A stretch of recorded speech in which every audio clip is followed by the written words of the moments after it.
लहंदे ते चढ़दे पंजाब दे सजणों ते मित्रों, असगर पंवार तुहानूं अपने चैनल ते खुशामदीद आखदा है, जी आयां नूं आखदा है ते वैलकम आखदा है। सजणों ते मित्रों, अज असीं जा रहे हैं एक वलीमे ते जिहड़े तिन्नां बाईआं दा इकट्ठा वलीमा हो रहा है। उस दे विच असीं दो चीज़ां ऐसियां देखियां ਜਿਹੜੀਆਂ कि कदे भी नहीं पहले देखियां, और मैं दावे नाल कह सकना कि तुसीं भी चीज़ां पहले नहीं देखियां होणगियां।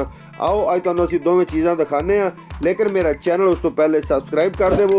अगर वो चीज़ां तुहानूं चंगियां लगन तो कमेंट लाजमी दस्सिया जे, तुहाडा इंतज़ार रहेगा। साडा ये सफ़र बखैर खूबी गुजर जाए, क्योंकि ट्रैवलिंग भी आप करनी ते नाल नाल व्लॉग भी बनाना ते नाल नाल गल्लां भी तुहाडे नाल करनियां ने ते तुहानूं पंजाब भी विखाना है, क्योंकि साडा लहंदा पंजाब बड़ा खूबसूरत साडा इलाका है। तो मैं चाहना कि पंजाब की हर वो चीज़ तुहानूं दिखाई जाए जिहड़ी पंजाबियां नाल ताल्लुक रखती है या साडी सकाफत नाल साडे कल्चर नाल ताल्लुक रखती है। हर वो चीज़ वेखनी भी चाहिए, क्योंकि पंजाबी जुबान एक ऐसी जुबान है जिहड़ी तुसी पाकिस्तान के लहंदे पंजाब तो लैके चढ़दे पंजाब इंडिया का जिहड़ा पंजाब है उत्थों लैके पूरी दुनिया ये जुबान समझी भी जाती है तो बोली भी जाती है, और ये बड़ी मिठी जुबान है। ये साढ़े जिन्ने भी औलिया कराम हो गुजरे ने उन्होंने अगर दीन फैलाया है तो इस जुबान फैलाया है, पंजाबी जुबान के विच। तुसी ख्वाजा गुलाम फरीद दे देख लो, अशार पढ़ के देख लो पंजाबी दे विच, हल्का जिहा टच नाल सराकी का भी होएगा। और इस तरह अगर तुसी बाबा फरीद रहमतुल्लाह अलैह दे शलूक देख लो, वो भी पंजाबी दे विच ने और ढीठ पंजाबी दे विच ने, और लोग सदियों तो पढ़ते पे ने और उस तो फैज़याब हो रहे हैं। इस तरह जिन्ने भी औलिया कराम ने सारे का कलाम पंजाबी दे विच है। पंजाबी मामूली जुबान नहीं है, ये पंजाबी बड़े दलेर लोग ने, उन्हों की जुबान है, दलेरां की जुबान है, बहादुरां की जुबान है। ये मिट्टी बड़ी बहादुरां की है। पंजाबियों ने भी आदे वतन वास्ते ढेर सारी कोशिश की, हत्ता कि अपनी जाना भी कुर्बान कर दित्तियां, मावां भैणां दी जाना भी कुर्बान पंजाब वास्ते, लहंदे पंजाब वास्ते। बहुत खूबसूरत इलाका है, अल्लाह ताला इसका परचम सदा बुलंद। सजनों ते मित्रों, तुहाडे नाल असीं गल्लां बातां करदे होए सफ़र तय कर लिया ते हुण असीं मार्की दे विच आ गए हैं। बंधन मार्की पाकपतन शहर दे विच। आओ तुहानूं मज़ीद विखाने आ। असीं अपनी प्रीतो नूं पार्किंग दे विच लाया है, तुहाडा भरा ही ड्राइव करके आ रहा सी। ਇਹ ਜੇ ਉਹ मार्की बंधन मार्की जिंदा फ्रंट ਤੁਹਾਨੂੰ दिखाया। ਹੁਣ अंदरों देख लो, बड़े ज़बरदस्त फानूस लगे हुए हैं, छत्तां ते डेकोरेशन की हुई है, दीवारां ते डेकोरेशन की हुई है, बहुत ज़बरदस्त किस्म के बेल बूटे और फर्शां ते भी बने हुए हैं, बड़े ही खूबसूरत ने, बहुत ही खूबसूरत। जिन्नी तारीफ की जाए उन्ना ही घट है। सजनों ते मित्रों, मार्की की खूबसूरती वेखण तो बाद तुहाडे वीरे ने इंट्री पाई है ते जांदियां सार सब तो पहले दुल्हिਆਂ नाल मुलाकात की है।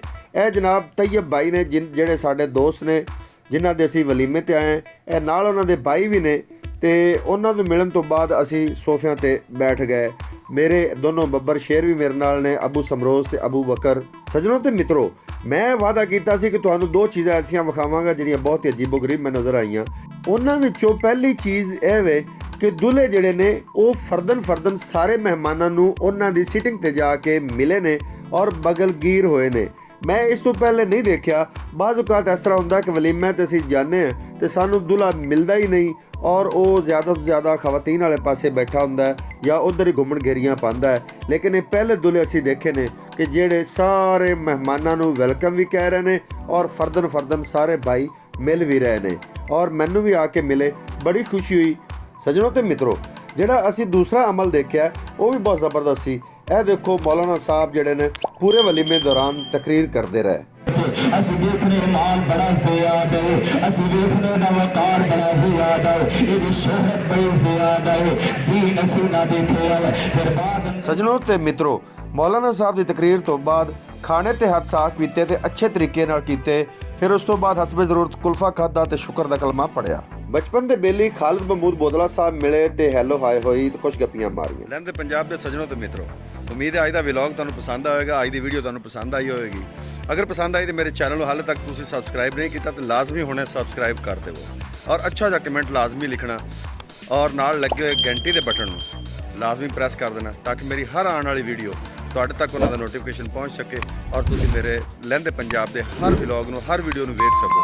क्योंकि मैं सिर्फ पंजाब की अक्कासी करना, पंजाब की खूबसूरती की अक्कासी करना और पंजाबी जुबान नूं तरवीज देने वास्ते मैं वीडियो बनाना।